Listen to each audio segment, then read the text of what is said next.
Voilà, bonsoir chers amis, très heureux de vous retrouver aujourd'hui, donc en ce 10 avril. Ce soir, eh bien, je voudrais vous parler de deux sujets d'actualité. Le premier, en fait, concerne un entretien avec que Pierre Jovanovic, pardon, excusez-moi, euh, a tenu dernièrement au sujet du livre d'Enoch.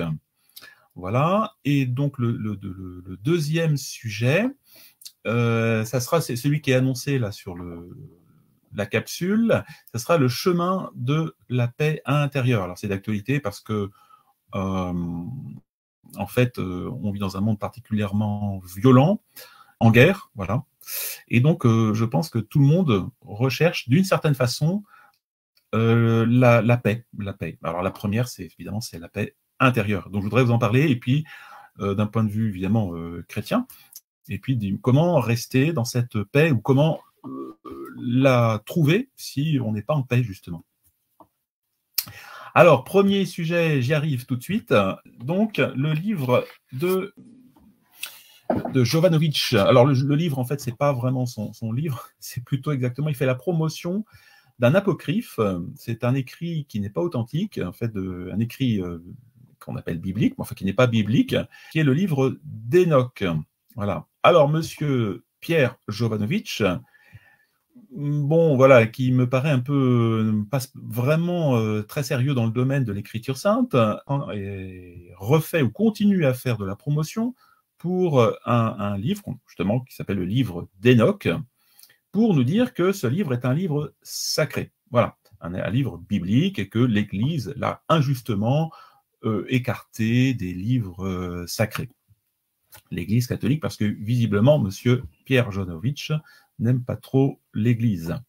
Pour l'instant, alors j'espère qu'il faut... Bon, voilà, peut-être que s'en approche-t-il, peut-être est-il en train de réfléchir. Je ne juge pas les intentions. En tout cas, malheureusement, ses propos ne sont pas très sérieux.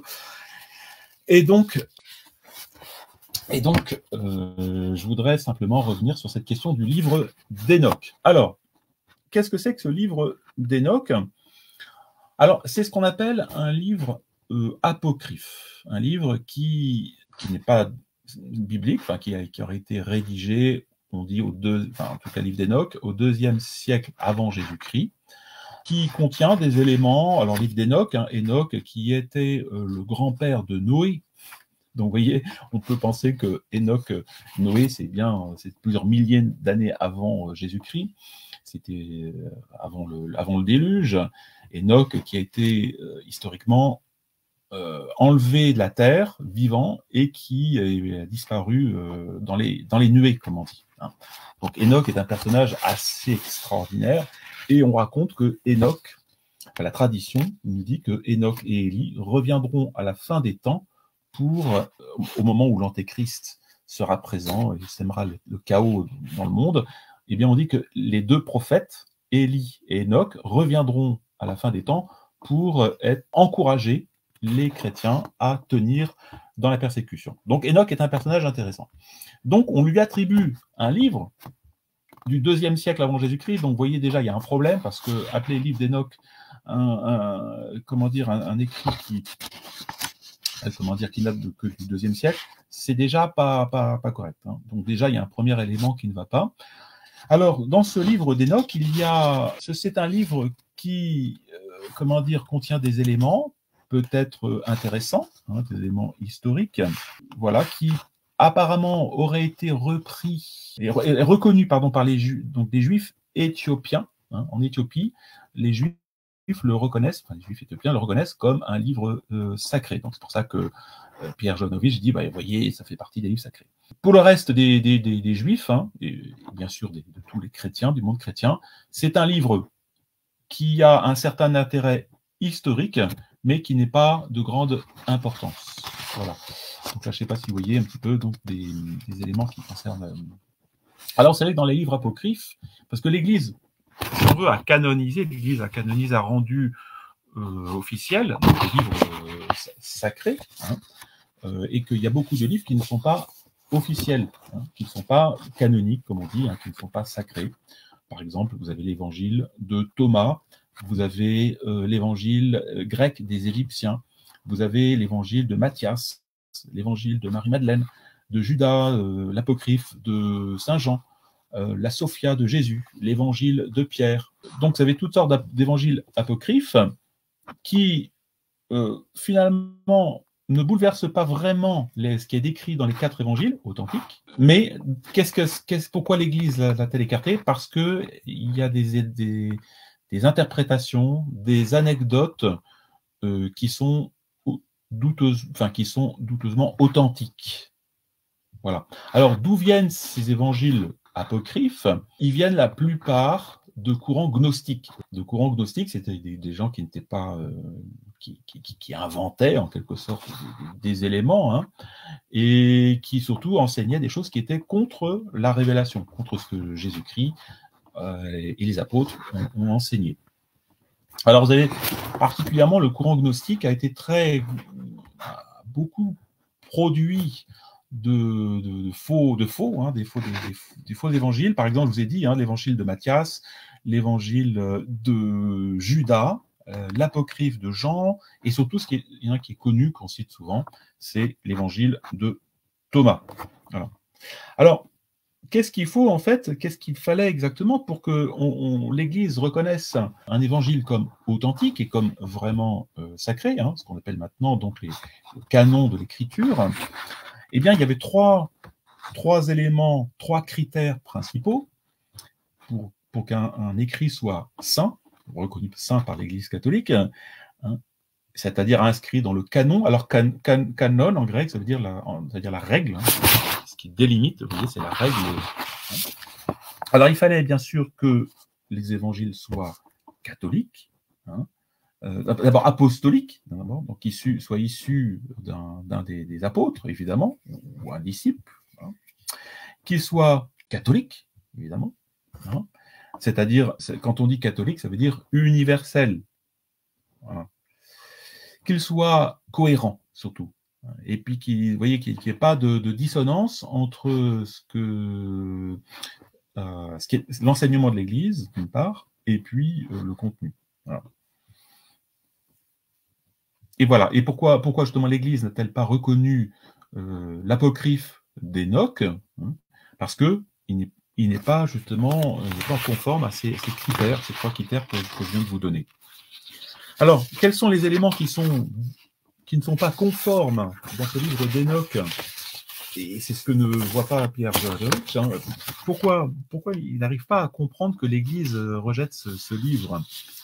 Tout simplement parce qu'il faut tout simplement se référer à l'enseignement de l'Église catholique. Comme il n'est pas encore catholique, il ne comprend pas que l'Église impose une règle. Hein. Voilà. Sinon, tout le monde pourrait écrire son livre et puis l'inscrire comme un livre canonique de l'Église catholique. Alors, quels sont les éléments qui sont dissonants dans ce livre d'Enoch? Alors, ce qui est dissonant en particulier, c'est que c'est toujours, alors il y a un élément toujours qui est très révélateur des courants gnostiques, c'est que le péché originel, nous le savons, a été commis par Adam et Ève, hein, c'est le premier, donc nos ancêtres, hein, qui ont péché, tous les deux, ils ont péché et ils ont été exclus du paradis. Bon, ça c'est ce que nous enseigne l'Écriture sainte, c'est ce que nous enseigne ensuite l'Église et puis la révélation. Voilà. Or, le livre d'Enoch nous dit vraiment l'inverse. Le livre d'Enoch dit que ce sont ni Adam ni Ève qui ont chuté, que ce sont certaines catégories d'anges, hein, qui se sont répandus sur terre, qui ont corrompu les femmes, alors d'abord par leur gène et ensuite par leur enseignement. Vous voyez un peu voilà. Donc finalement, qu'est-ce qui se passe? L'homme n'est plus responsable du péché originel, il est déresponsabilisé. La faute n'est plus du ressort de l'humanité, et donc il n'y a plus besoin, strictement parler, d'un rédempteur pour sauver l'humanité. Pourquoi Jésus-Christ viendrait sauver les hommes si les hommes ne sont pas responsables du péché originel? Voilà. Donc, en gros, le livre d'Enoch dit les coupables, c'est pas l'homme, c'est les anges. Voilà. Alors, ce qui est intéressant, c'est que M. Jovanovic, souligne beaucoup, il dit oui, mais il y a beaucoup de révélations sur les anges dans le livre d'Enoch. Enoch reçoit... mais non, vous voyez, c'est ce que j'explique. Il y a une personne qui dit Enoch est dans la vérité la plus pure. Mais non, la vérité la plus pure, c'est la révélation divine. Voilà, c'est là que on appuie sur du roc. Et la révélation divine, elle passe par des livres authentiques. Voilà. Sinon, je vous dis que tout le monde pourrait écrire son livre et puis dire voilà, moi j'ai reçu une révélation et c'est un livre authentique. Voilà. Alors, Enoch aurait reçu. Alors, ce qui est possible, attention, parce que je ne dis pas que tout est faux, on ne dit pas que tout est faux dans le livre d'Enoch, mais c'est qu'il contient des éléments qui ne sont pas conformes à la révélation. Donc, Enoch aurait connu des centaines de noms d'anges. Alors, par exemple, j'écoutais une vidéo de Jovanovitch, il disait, par exemple, on a la révélation qu'il existe un archange qui s'appelle Uriel. Bon. La révélation ne nous parle jamais de ce Uriel. Voilà. On connaît simplement 3 noms d'archanges, Saint Michel, que tout le monde connaît, Saint Gabriel et Saint Raphaël. Voilà. Oui, effectivement, dit Lise, là, il parle des anges déchus. Mais évidemment, parce que le livre d'Enoch, il y a une fausse conception, justement, de la chute adamique. Donc, il aurait connu des centaines d'anges, car tous se seraient présentés à lui, donc à Enoch, en lui donnant son nom. Alors, c'est tout à fait étrange, cette attitude, parce que, en général, les anges, mis à part qu'anges, ne donnent pas leur nom. Et les anges, je peux vous dire, puisque c'est dans le cas de certains exorcismes, c'est les anges déchus qui donnent, les démons, quoi, en fait, qui donnent leur nom. Par exemple, vous voyez, dans l'évangile de Saint Luc, quand le Christ exorcise un possédé, il lui demande son nom, et le possédé répond, il dit « Je m'appelle Légion », voilà, parce qu'ils étaient nombreux. Voilà, donc il y a quelque chose d'un petit peu bizarre, vous voyez, dans ce livre d'Enoch, enfin même plus que bizarre, qui n'est pas du tout conforme à ce que les autres livres, les autres écrits canoniques enseignent, vous voyez, sur la question des anges. Ensuite, il y a la question du Christ. Alors, ce qui est très bizarre également, dans ce livre, le Messie, en fait, a des attributs, normalement. Le Messie, on dit il est tout-puissant, il est bon, il est saint, il est parfait. Eh bien, le livre d'Enoch donne ces noms à des anges. Voilà. Donc, évidemment, là, on abaisse évidemment la personne du Messie. Bon, c'est un peu bizarre.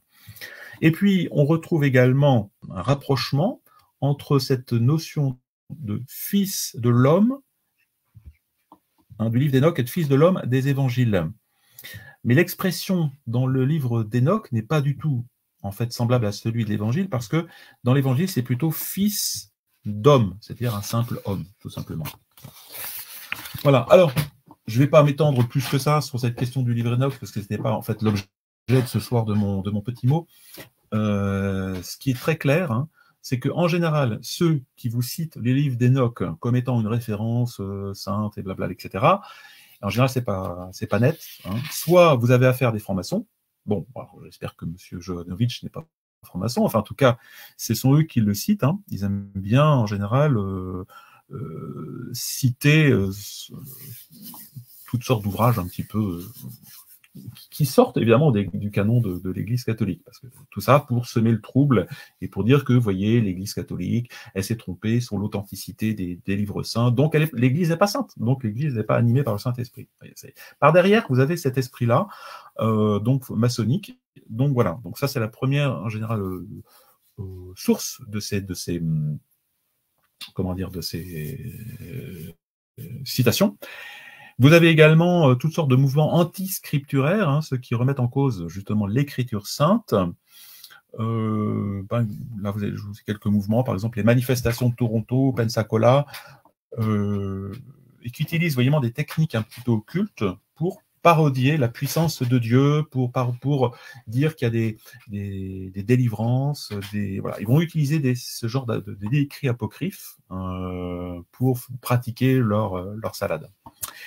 Et puis, bien sûr, le New Age, le Nouvel Âge, qui est, en général, ils vont toujours chercher là où il ne faut pas. Et ça, ils vont citer, en général, le livre d'Enoch. Voilà. Parce que pour les adeptes du New Age, du Nouvel Âge, en fait, tout individu aurait une conscience, une intelligence éclairée par un enseignement. Et bon, c'est la gnose, en fait. Ça revient à la gnose. Et pour qui s'efforce de comprendre sérieusement cet enseignement, que recevoir des paroles justes, qu'elles viennent d'Enoch, de Thoth, d'Hermès ou d'ailleurs, est une véritable bénédiction, car elles protègent par les pensées justes qu'elles engendrent et fécondent en lui, de l'affliction et de la réprobation réservée aux ignorants sans vertu des impies. Donc c'est la simple lecture d'un livre comme ça, serait une sorte de garantie, de protection contre les mauvaises entités, etc., etc. Donc là, on est typiquement dans le New Age. Donc voilà. Comment ça se fait que ce livre d'Enoch ressort un peu? Et puis, voyez, alors je ne sais pas si dans la présentation de Jovanovic, il présente en général le livre d'Enoch de façon très... un peu le secret des livres d'Enoch. Alors, vous savez, ça fait un petit peu... oh là là, on va trouver des choses extraordinaires. Eh bien, ce livre, comment il est ressorti? Le livre est sorti... donc, je vous ai dit à peu près, on pense que sa rédaction, c'était 2 siècles avant Jésus-Christ, après. Et il est ressorti quasiment donc en 1400, au 15e siècle, à peu près de façon un peu plus publique. Et c'est tout la traduction, alors je vous dis, là, du professeur Laurence au début du 19e siècle qu'il a mis en avant.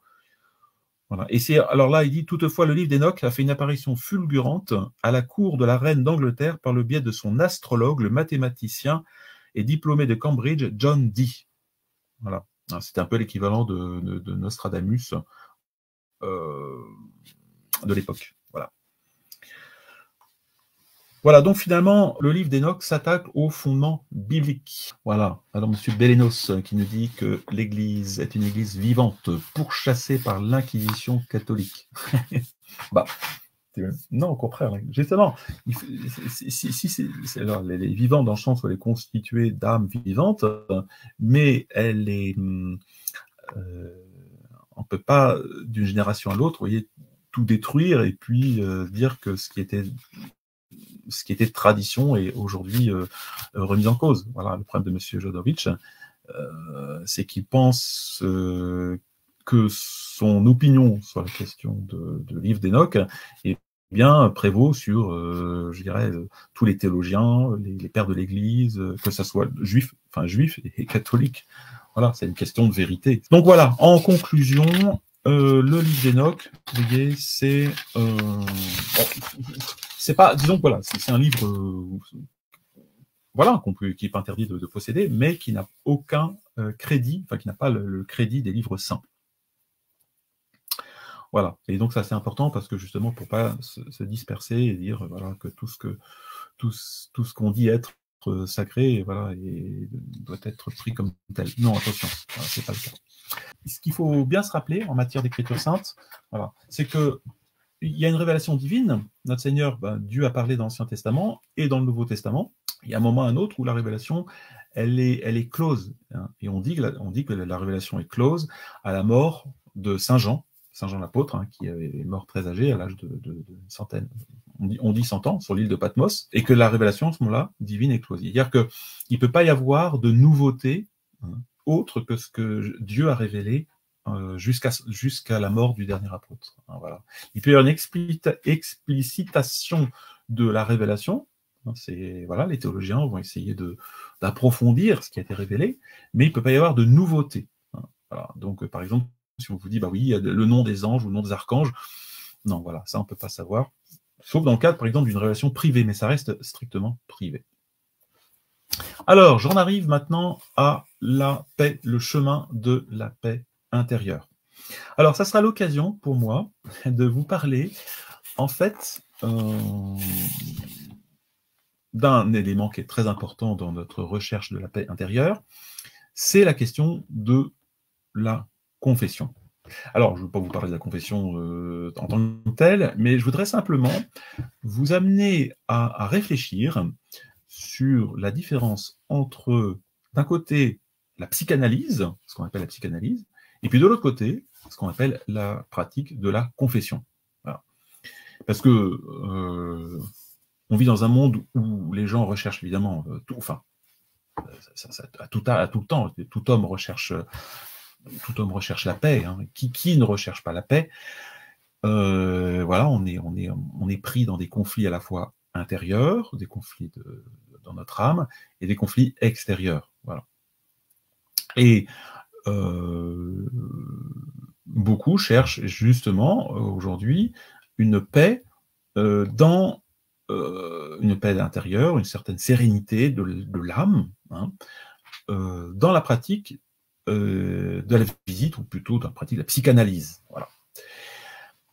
Et on dit que justement les psychanalystes ont remplacé les prêtres, en quelque sorte. Donc c'est intéressant parce qu'effectivement, je ne sais pas quelle est la fréquentation, il faudrait que je regarde les statistiques, je ne sais pas, en France ou dans le monde entier, tout simplement, le nombre de personnes qui visitent les psychanalystes et le nombre de personnes qui, par exemple, se confessent, font leur Pâques et vont faire leur confession annuelle. Ou même plus que ça, mensuelle, parce qu'on peut se confesser, vous savez, on dit que les saints se confessaient tous les jours. Alors, avant même de parler de la question de la confession, mais simplement je vous parlais de la paix. Qu'est-ce que c'est que la paix? La paix, dit saint Augustin, c'est la tranquillité de l'ordre. Voilà, tranquillité de l'ordre. Donc la paix, vous voyez, pour être dans la paix, que ce soit une paix extérieure ou une paix dans notre âme, il faut qu'il y ait un ordre. Ça suppose un ordre. Vous voyez, ceux qui disent qu'il n'y a pas d'ordre, ils ne pourront jamais être en paix. Ou l'ordre évolue, ou il n'y a jamais un ordre objectif. Voilà. Non, ça suppose un ordre. Et ça suppose que cet ordre soit tranquille.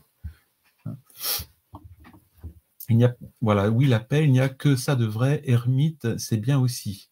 Oui, l'ermite recherche la paix. Hein. Voilà, il recherche la paix, il veut la paix. Alors intéressant, on va voir comment justement rechercher la paix, puis après je vous parlerai justement de cette question de la psychanalyse. Alors, avant de vous parler de la paix, même, je pense qu'il faut bien faire une distinction d'un côté entre la concorde, vous voyez, et la paix.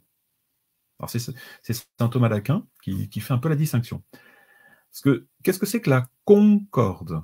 Quand vous avez des hommes, vous voyez, vous avez deux individus, voilà, hein, qui veulent vivre en paix, hein, ils vont se mettre en accord, hein, et il va y avoir une concorde. Voilà. Et ça, voilà, c'est ce qu'on appelle, donc la paix extérieure, on va l'appeler la concorde. Par contre, la paix à proprement parler, c'est l'harmonie dans notre âme.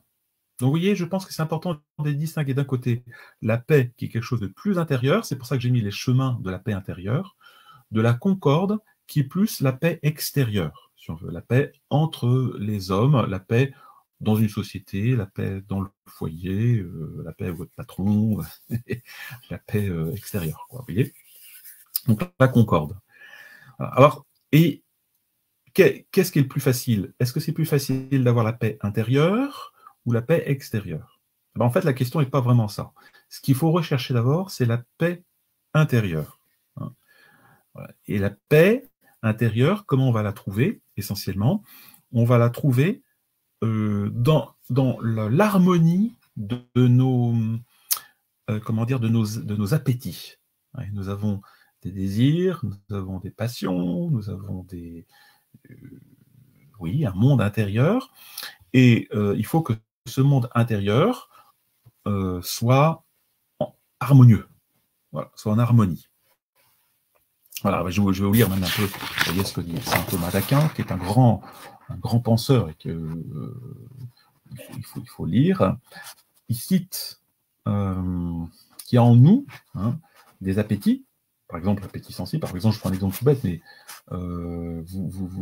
vous avez le désir d'une chose sensible, puis votre esprit il vous dit non, c'est pas le moment, c'est pas l'heure, ou c'est interdit. Bon. Et c'est saint Paul qui dit, vous voyez, la chair convoite contre l'esprit. Donc il y a une guerre en nous. Il y a une guerre en nous. Et donc, il y a des appétits en nous, vous voyez, qui vont se contrarier. Et ça, quand il y a contrariété, eh ben, il n'y a pas paix. Hein. Il va y avoir paix en nous quand les appétits qui sont en nous vont s'harmoniser. Hein. Et quand est-ce que notre cœur va être vraiment en paix? Hein, eh bien, pas forcément quand tous nos désirs sont accomplis, parce que ça, on peut jamais y arriver. Hein. Et parce que ça, vous ne pourrez jamais accomplir tous vos désirs. Hein. Mais quand, du moins, on a un désir ultime qui est satisfait, même si les autres ne sont pas satisfaits. Hein. Et du coup, on est dans la paix. Voilà. Et alors, c'est pour ça que saint Thomas dit la seule façon d'avoir la paix dans son âme, c'est d'être orienté vers un bien ultime, un bien parfait, hein, ou qu'on estime parfait, dans lequel on peut se reposer. Alors, ça ne veut pas dire rien faire, hein, attention, hein, la paix, parfois ça demande du combat. Hein. Si vis pacem parabellum, comme disaient les anciens, si tu veux la paix, prépare la guerre. Donc, dans notre cœur, dans notre âme, la paix intérieure, elle viendra de cette disposition spirituelle pour intérieure, hein, qui fait qu'on est tendu vers le bien. Voilà. Et je veux vous relire saint Thomas d'Aquin parce que tout est dedans. Si un jour vous posez une question sur des questions importantes, allez à saint Thomas d'Aquin. C'est magnifique, vous avez toutes les réponses. Hein. La paix intérieure avec la prière et nos demandes pour nous aider à aider l'humanité. Paix intérieure, il faut rechercher la paix intérieure pour ensuite obtenir la paix extérieure. Vous ne pouvez pas, aujourd'hui c'est le problème des hommes politiques qui s'imaginent pouvoir régenter un monde, faire un monde parfait, comment dire, excusez-moi, un petit souci, sans rechercher la paix intérieure, c'est pas possible. Hein. Voilà ce que dit saint Thomas. La paix demande 2 unions. Écoutez bien. On dirait Manu. Oui, mais justement, le problème je reviendrai à la question de ce qui nous parle aujourd'hui de la paix. C'est une fausse paix, en fait. Hein. C'est même plus que ça. C'est terrible, mais en fait, derrière la paix, vous avez la guerre. Alors, je reviens. La première, là, je parle toujours de la paix intérieure. Hein. Je ne parle pas de la paix extérieure. Hein. Alors, la première, selon que nous aimons Dieu de tout notre cœur au point de lui rapporter tout. Vous voyez, on est en paix quand l'homme est bien fixé sur cet idéal ultime, cette règle ultime qui est Dieu, qui est le bien ultime. Vous voyez. Si vous êtes centré sur vous-même, si vous cherchez la paix en vous-même, bon, vous serez peut-être tranquille, si on veut, pendant quelques instants, mais 1 heure après, ce sera fini. Voilà. Il faut d'abord qu'il y ait un bien ultime vers lequel on tende et qui va sécuriser notre cœur. Sinon, notre cœur, vous disiez saint Augustin, sera toujours inquiet tant qu'il ne reposera pas en vous. C'est beau ça. Attendons la fin. Non, la fin c'est le but, c'est pas c'est pas d'attendre qu'on meure. Hein. Il faut déjà dès maintenant tendre. Vous voyez, tendre vers la fin. La deuxième, et voilà, donc dit saint Thomas dit, et ainsi tous nos appétits seront unifiés. Et on n'est pas en paix si on n'est pas unifié dans notre être par rapport à Dieu. Impossible. Vous aurez à ce moment-là une paix, enfin une fausse paix. Hein, une fausse paix, c'est-à-dire une sorte de tranquillité de l'ordre, en fait, qui sera une tranquillité dans la mort, et pas dans l'ordre. Et c'est pas pareil. Hein. Celui qui fait le mal n'est pas en paix.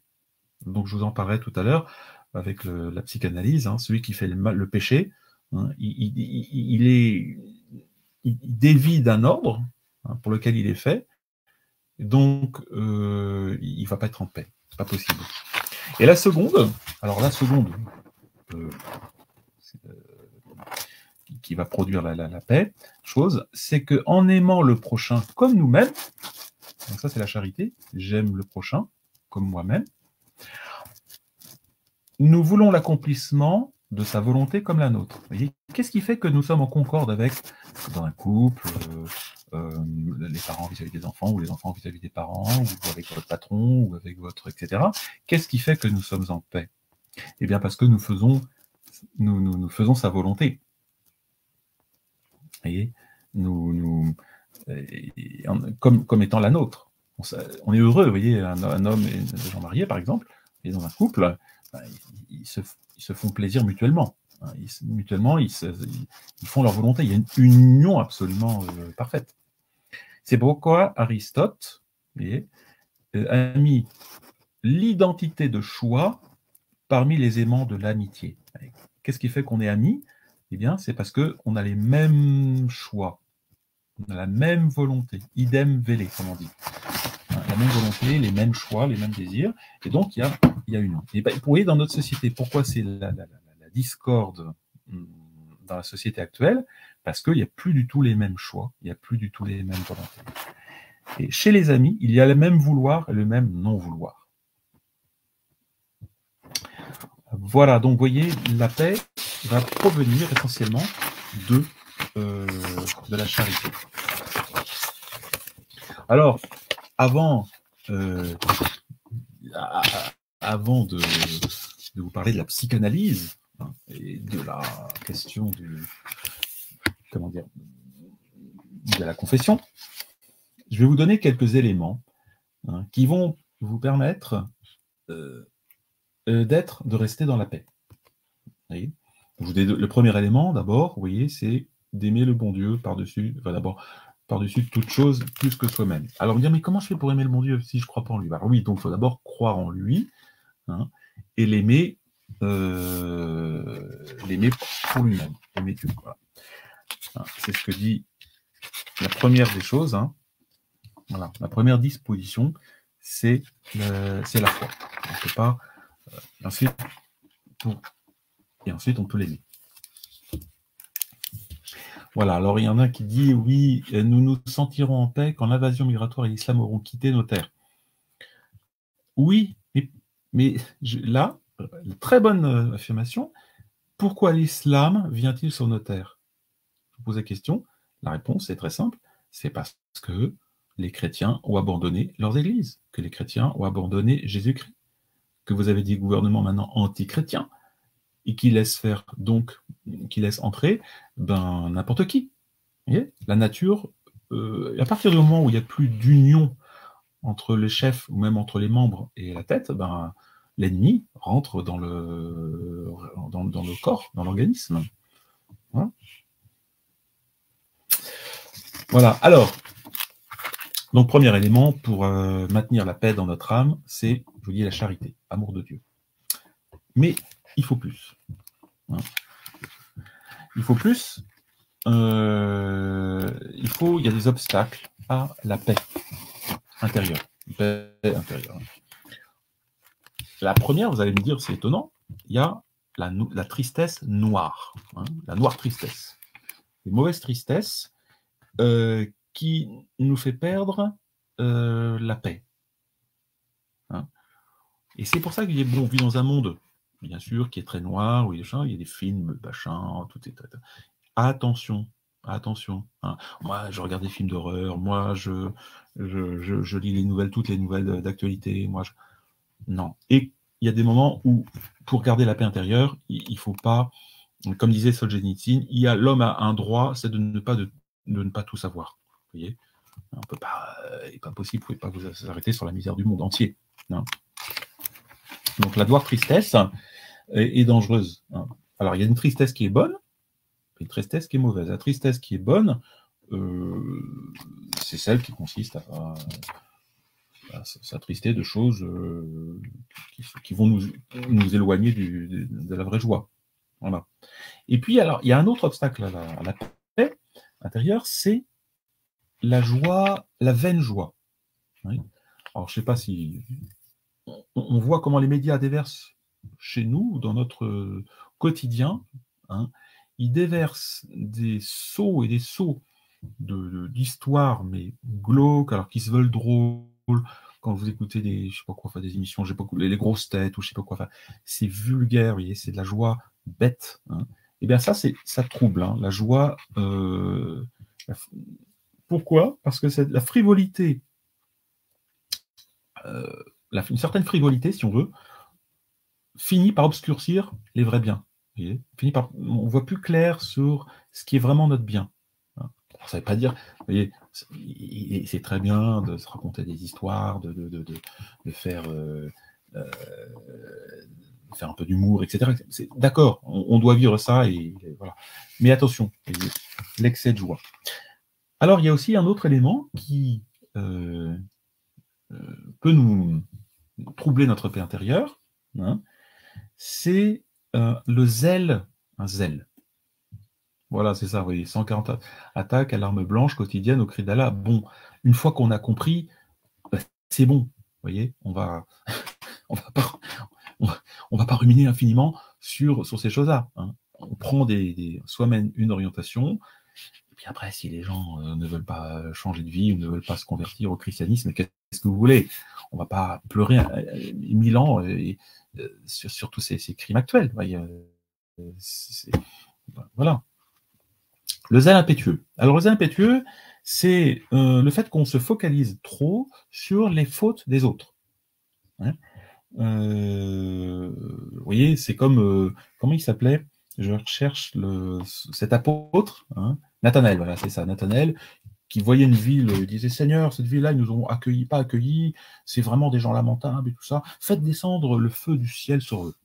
Et zèle impétueux. En soi, c'est vrai qu'on se dit, bon, parfois, on aimerait bien que le feu du ciel tombe sur tel ou tel village ou ville, ou j'en dirais, c'est pas possible, ou dans certains pays, qu'on va dire, mais c'est pas possible, ces gens-là, c'est vraiment l'horreur totale. Bon, zèle impétueux. Alors, ces fautes, vous voyez, vont nous rendre... c'est un peu comme les pharisiens. Hein, les pharisiens qui d'abord, ils étaient eux-mêmes pas exemplaires du tout, hein, et puis ils exigeaient des autres, hein, de faire des choses qu'eux-mêmes ne faisaient pas. Voilà. Zèle, voilà, un pressé. Donc attention, hein, pas être trop dans l'inquiétude. Et puis alors, il y a aussi un autre facteur qui va troubler la vie intérieure, c'est ou le calme intérieur, ou la paix, c'est une activité naturelle excessive. Voilà. Alors, je vais raconter une petite histoire, d'ailleurs, c'était, vous savez, les pères du désert, c'était des moines qui vivaient vraiment, justement, ils cherchaient le Dieu, ils cherchaient dans la solitude, dans la prière, dans le silence, etc. Et puis, il y en a un, parce qu'ils étaient souvent tentés par des démons, il y en a un qui commençait à un peu dérailler. Hein. Il passait sa vie, son temps, à comment dire, à faire des paniers, en osier, qui vendaient et tout ça. Voilà. Il s'était pris, vous voyez, pour cette activité naturelle. Et un jour, un ancien lui a dit, et toi, mon frère, là, hein, tu es en train de te faire avoir. Hein. Ton zèle pour faire des paniers va finir par te perdre. Voilà. Alors, pour certains, vous voyez, c'est pas les paniers, mais ça peut être, je sais pas quoi, vous voyez. Voilà. Activité naturelle. Voilà. Donc, c'est des petits éléments qui peuvent vous aider, et puis bon, je pourrais en citer d'autres. Hein. Alors, maintenant, j'en arrive justement à la question de le grand moyen pour trouver la paix. Qu'est-ce qui fait qu'on trouve la paix? C'est qu'on n'a plus l'âme en ordre avec le bon Dieu. Le péché. Et il y a une sorte de... On est ennemi, on est devenu... on s'est fermé. Et donc, le grand moyen pour retrouver la paix, c'est justement de faire un aveu, d'avouer, de reconnaître que nous avons fait le mal et que nous demandons le pardon de Dieu. Et là, je peux vous parler d'expérience, hein, pour ceux qui se confessent au prêtre et qui... Voilà, je peux vous dire que jamais des gens qui ont fait une très belle confession, qui sont confessés, qui ont avoué des choses parfois très graves, très lourdes dans leur vie, dans leur passé, eh bien, ils se retrouvent dans la joie, dans une grande paix. Je dis pas euphorie, mais enfin presque parfois. Hein. Ils sentent qu'il y a comme un poids énorme, hein, qui leur est enlevé. Et même parfois, souvent, ils ont des guérisons même du corps. Le corps en vient guéri. Hein. Voilà. Ce qui n'a pas... donc le sacrement de confession qui a été institué par Jésus-Christ, il est là pour remettre l'homme dans la justice. Hein, et ayant retrouvé la justice avec Dieu, il retrouve la paix. Parce qu'il n'y a pas de paix dans l'injustice. Hein. Un Emmanuel Macron ou tous ces grands actuellement qui nous gouvernent et qui sont dans un système mafieux, ils sont dans... Je les plains, parce qu'au fond d'eux-mêmes, ils doivent être dans enfin, déjà, ils sont dans une fausse paix, hein, illusoire, déjà, ils ont l'impression d'être en paix parce qu'ils ont le pouvoir, mais en fait, dans leur conscience, au fond d'eux-mêmes, il doit y avoir quelque chose de très, très, très misérable. Bon, et c'est le cas de beaucoup en France. Je dirais, il y a beaucoup de gens qui, en France, je ne sais pas combien il y a des personnes qui ont... On est 60 millions de Français, mais il y a beaucoup d'avortements. Donc j'imagine qu'il y a des femmes qui ont fait ces choses-là et qui se retrouvent troublées dans leur conscience. Hein, parce que même parfois on les a forcées à accomplir ces choses-là. Bon. Et une fois qu'elles ont reçu ce pardon de Dieu, hein, eh bien on sent qu'elles retrouvent la paix. Et je dirais, il y a beaucoup de cancers en France, même je pense, qui sont liés à comment on appelle ça, à des troubles de la conscience.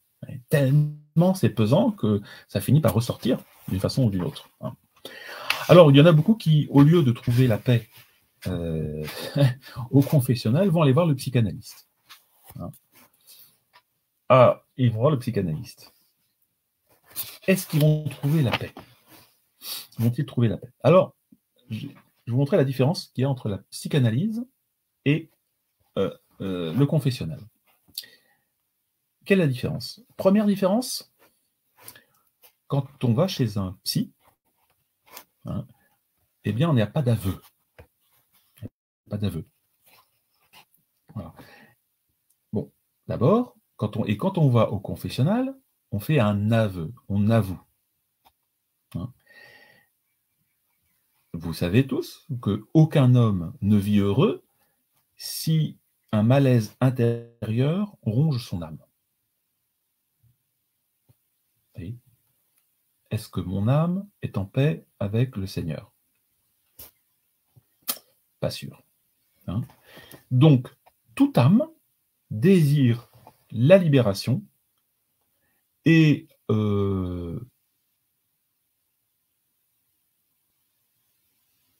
voilà, toute âme. Oui, il y en a qui est inquiet. Ça va trop loin. N'apaise pas. Toute âme désire une libération. Hein. C'est comme lorsque vous avez un corps étranger dans l'estomac, vous avez mangé un truc pas terrible. Hein. Et puis, l'estomac, qu'est-ce qu'il fait? Il se révolte et puis le truc ressort, vous voyez, ressort, c'est le principe. Hein. Si vous avez une poussière dans l'œil, votre œil vous allez pleurer. C'est normal.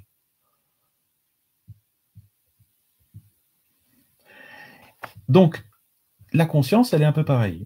On commet quelque chose qui, par exemple, peut être pas conforme à un ordre, hein, et il faut que ces choses soient expulsées. C'est pas évident.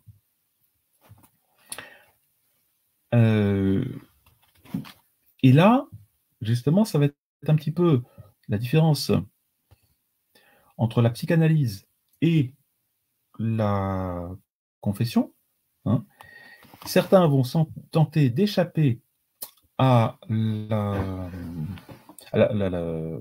conscience, d'une certaine façon, en niant leur culpabilité. Non, je ne suis pas coupable. Voilà. Et d'autres, vous voyez, vont trouver la joie en s'abandonnant au mal, vous voyez, et en faisant fi des tabous, en disant tout ça, c'est du passé, c'est fini, voilà. Hein. Voilà. Et donc, le problème, c'est que si on refoule ce que la conscience nous fait ressentir, eh bien, tôt ou tard, ça ressortira d'une façon ou d'une autre, hein, de façon corporelle ou de façon par des pathologies mentales et choses comme ça. Je pense que s'il y a beaucoup de gens qui sont dans le mal-être, parce qu'ils ne peuvent pas faire sortir leur culpabilité. Voilà. Alors dire, mais moi, je ne vais pas aller en procès, je ne vais pas me faire juger au fort externe parce que j'ai fait des choses en passé. Non, là, il s'agit justement du confessionnal, c'est-à-dire dans le secret entre l'homme et Dieu, par l'intermédiaire d'un prêtre, hein, bien sûr, mais le prêtre est tenu au secret, pour vider son sac, en quelque sorte, pour vider son sac et puis repartir paisiblement. Voilà. Donc, vous voyez, quand on dit ah non, il faut refouler ces problèmes-là. Non, au contraire, l'Église nous dit ne refoulez pas, confessez-vous-en, débarrassez-vous-en, avouez-le. Voilà. Alors, il y a quand même une certaine psychanalyse hein, qui le comprend, mais elle va dire ne refoulez pas, hein, voilà, il faut en quelque sorte le dire. Mais le problème, c'est qu'au lieu de l'avouer, en fait, ça sera simplement raconter. Et c'est pas pareil. Vous voyez? C'est pas pareil. Entre raconter son péché, raconter, je sais pas, des histoires, et avouer, c'est pas la même chose. Raconter, c'est simplement raconter une histoire. Bon, vous voyez? Quand vous avouez, eh bien, quand on avoue, on reconnaît que nous avons une responsabilité dans cette action et qu'on le regrette. Ça suppose, vous voyez, un retour du jugement sur ce que nous avons fait. Dire, oui, effectivement, ce que j'avais fait, c'était pas bien et j'en étais bien responsable. Voilà. Et donc, le Christ lui-même a dénoncé ce danger du refoulement des péchés. Si on refoule le péché, on va être irrité intérieurement. On va être irrité intérieurement. Et il y aura donc des conséquences éternelles. Voilà, donc la psychanalyse, vous voyez, va permettre cette libération, la confession va permettre cette libération que ne fait pas justement la psychanalyse. Alors il y a une autre différence, c'est que quand on va se confesser, on se confesse à un prêtre qu'on ne voit à peine parce qu'il y a souvent une grille avec une séparation et puis on ne voit pas le prêtre. On l'entend, on le voit vaguement, il y a un petit peu quand même. Hein. Voilà. Tandis que quand vous allez chez le psy, eh bien vous le voyez, vous lui parlez directement. Bien.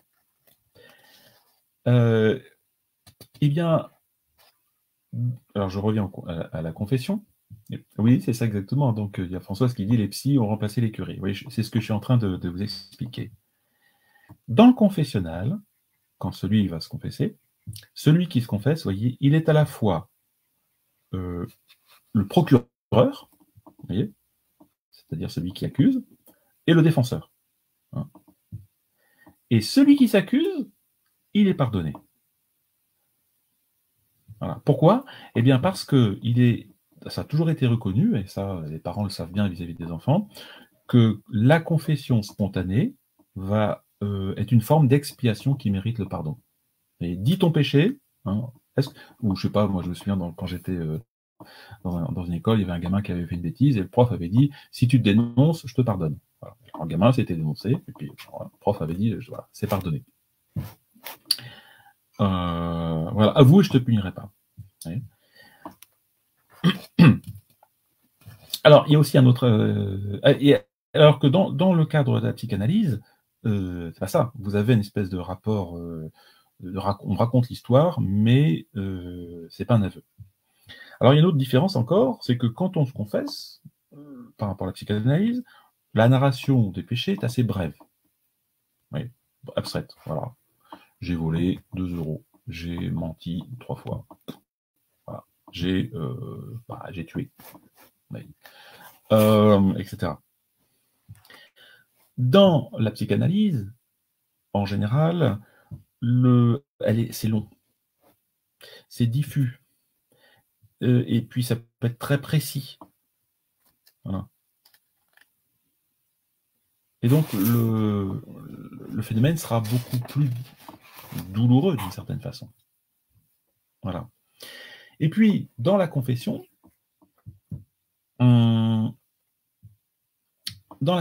ce qu'on recherche, c'est pas ce qu'on recherche, c'est pas forcément la recherche de la faute. C'est d'abord l'attente du pardon. L'homme recherche ce pardon de Dieu. Et si l'homme lui-même pardonne à d'autres qui avouent leurs erreurs, et c'est évident comment Dieu ne va pas nous pardonner. Quand vous avouez une faute à quelqu'un qui dit bon allez c'est pardonné, Dieu qui est le plus grand des pères, le meilleur des pères, va lui-même nous pardonner. Et voilà. Et vous connaissez justement cette histoire du fils prodigue qui a été racontée par le Christ. Notre Seigneur, pour essayer de faire comprendre aux Juifs et à ses apôtres qu'il fallait, ce qui est important justement dans le cadre de la confession, c'était le travail de travailler sur soi, et que justement il faut avouer ses fautes pour obtenir le pardon. Il va raconter cette histoire du fils prodigue, vous voyez, le fils prodigue qui avait abandonné son père, bon voilà, qui avait eu son héritage, qui avait dilapidé l'argent, et puis après il commence à réfléchir en disant oh là là, j'étais mieux dans la maison de mon père, il faudrait que je revienne, et puis ça, et c'est ce qu'il fait. Donc il retourne à la maison de son père, et il demande pardon à son père. Mon père, j'ai péché contre vous et contre voilà, je vous demande pardon. Et son père l'accueille bras ouverts, etc. Et le pardonne. Voyez. Et Jésus justement nous fait comprendre par là que le pardon s'obtient essentiellement par le regret de la faute, et l'aveu et le regret. Voilà. Et alors dire, mais non, mais ça c'est une invention, la psychanalyse c'est une invention de l'homme, ça y a pas de doute, de Freud et d'autres. Et certains disent, ah non, mais la confession c'est une invention des prêtres. Voilà. Alors, non, c'est pas les ministres de l'Église qui ont inventé ce sacrement, parce que eux-mêmes doivent se confesser. Donc s'ils avaient inventé un sacrement, admettons, ils se seraient dispensés de se confesser. Voilà. Voilà, donc voilà ces éléments. Je vais pas. Alors, il y a un élément qui est très important dans la question justement de la confession pour trouver la paix. C'est l'aveu du péché se fait sur le plan moral. On n'est pas sur le plan historique, psychologique, etc. Tandis que dans la psychanalyse, c'est pas le cas du tout. Donc, c'est pour ça que justement, en général, on n'aime pas parler de nos péchés. Parce que là, on se situe sur le plan de notre responsabilité personnelle. Mais comme la conscience est troublée, justement, parce qu'on a fait quelque chose qu'on ne devait pas faire, et c'est sur le plan de la conscience que ça doit se guérir. Et on ne peut pas faire autrement. Puisque le péché, c'est quoi? Ça équivaut à on a rejeté la loi de Dieu, la bonté divine. L'âme refuse d'en faire un aveu, voyez, à un homme qui ne se placerait pas sur le plan moral. C'est pour ça que le psychanalyse, c'est pas une confession. C'est simplement je vous dis, une narration. Et donc, la confession, logiquement, doit être faite par un représentant de Dieu qui a été justement offensé par le péché. Donc voilà pourquoi. Alors il y a d'autres aspects, vous voyez, sur lesquels je pourrais insister. Mais ce que j'essaie de vous dire par là, c'est que la confession, plus que la psychanalyse, va apporter aux hommes une vraie paix, qu'ils ne pourront trouver nulle part ailleurs. Voilà, et c'est pourquoi justement, la paix, je vous ai dit, c'est donc cette harmonie qui est en nous, mais la paix suppose de notre part un effort de volonté. On ne peut pas trouver la paix sans un effort de volonté. Il faut, pour s'accorder avec l'autre, il faut savoir se remettre en cause. Voilà. Ça, c'est très important. Et donc cette paix suppose de rechercher à tout prix la justice. Hein. Les artisans de paix, bien heureux les artisans de paix, hein, c'est-à-dire ceux qui recherchent la justice à tout prix. Et cette justice, hein, on la trouvera essentiellement, hein, dans la question religieuse. Et c'est pour ça que je vous dis, on ne peut pas faire justice sans l'aide de Dieu, hein, et donc la paix ne peut être chrétienne. Et voilà, maintenant vous comprenez pourquoi un pays, toutes les nations doivent être chrétiennes pour être en paix. Alors, paix en elles, déjà, dans leur propre constitution, et paix autour d'elles aussi, paix entre les nations. C'est pour ça que d'ailleurs, le Moyen-Âge était une période de paix, si on veut, ça a duré 1000 ans, parce que justement, les nations étaient en paix en interne. D'abord, les individus étaient eux-mêmes en paix avec leur Seigneur, avec Dieu, et qu'il y avait une paix aussi entre les nations. Voilà, une paix des nations. Et on voit bien que l'apostasie, l'éloignement des nations de Dieu, du vrai Dieu, hein, à la Révolution française, a été un des plus grands facteurs, des plus grandes guerres que toute l'humanité ait pu connaître. Plus on s'éloigne de Dieu, volontairement, moins on trouve la paix. Alors, ce que je vous conseille, petit conseil pour terminer mon émission, ça y est, j'ai presque fini. Je vous invite à lire ce petit ouvrage du père, je ne sais pas si vous voyez, du père Lombèze. Alors, c'est aux éditions Tradition monastique, Traité de la paix intérieure du père Ambroise de Lombèze. C'était un franciscain du XVIIIe siècle. C'est vraiment magnifique. Il a fait un traité aussi sur la joie chrétienne. Et puis, un autre ouvrage d'un évêque que vous connaissez peut-être, Monseigneur Fulton Sheen, ça s'appelle La paix de l'âme. La paix de l'âme, c'est vraiment pareil, très profond, et je pense qu'avec ça, vous avez des armes, si on veut, pour la guerre, pour pouvoir, être en paix. Paix soit avec vous. Voilà, vous allez répondre avec votre esprit. À bientôt.